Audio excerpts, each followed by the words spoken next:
The following segment is sponsored by the Salt Lake Home and Garden Show. Home maintenance can be intimidating and overwhelming. That's why HGTV stars Lindsey and Kirsten are here to share easy tips that can save you over $50,000. Welcome to the show. Thank you. We're so Happy excited to be here. You know what? We're going to save money and we're going to learn tips. I'm so excited about this. Okay, what are some easy home maintenance tips for beginners? Let's maybe start with furnace filters. Yes, furnace filters are probably the easiest thing that we can do to maintain one of the most expensive items in our home, our furnace. Okay. No one wants to replace their furnace. Nobody.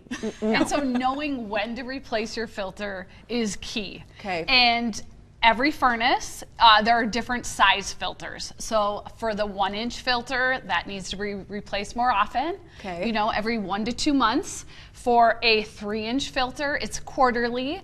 And then for a 6-inch filter, it's 6 months. That makes sense. Okay, thank you for breaking that down. I never thought of it that way. Now, what should we do with our AC coils? Is this something we need to pay attention to? And what are those? Okay, so that is the unsung hero of your backyard. Okay. It's actually an eyesore, but it's very important. So it's the condenser that's typically on the side of your house or behind your house.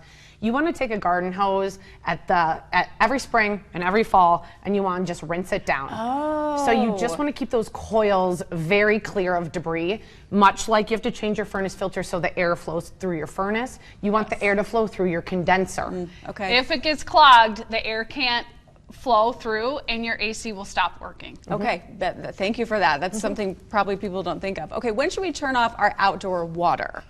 Ooh.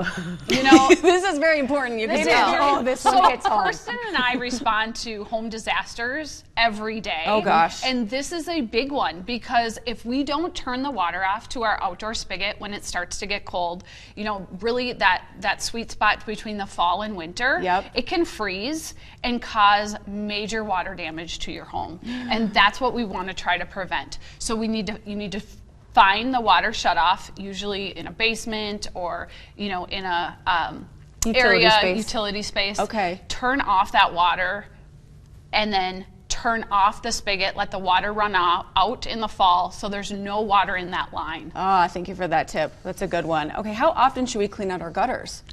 Ooh, okay, this is when you're doing your AC condenser, do your gutters. Okay. Okay. So at the end of every winter, just get up there, and there's going to be some debris in there. And then, of course, at the end of fall. In Minnesota, where we're from, we have a lot of leaves that fall. So the gutters get full. Sometimes we have to do it multiple times in the fall, but at the end of spring and at the end of fall. Okay, good reminder. And a really fun tip when you are cleaning your gutters, if you've got, you know, a spatula in your kitchen that you no longer need to use, or just like kitchen gloves, put those gloves on, grab a spatula, just dig it out of your gutters, you're good to go. Good idea. Okay, and you're both going to be at the Salt Lake Home and Garden Show this weekend. You're going to be sharing tips that are similar to this. Is that what you'll be doing? That's Got right. it. Yeah. We want people to just take kind of these easy things that they don't even know about into their own hands and just save themselves money. Oh, makes sense. Thank you so much for being here, both of you. It's great to see you, Kirsten and Lindsey. And the home show runs all the way through Sunday. Make sure to check it out. Thank you. Great to see you both. Thank you. Yes.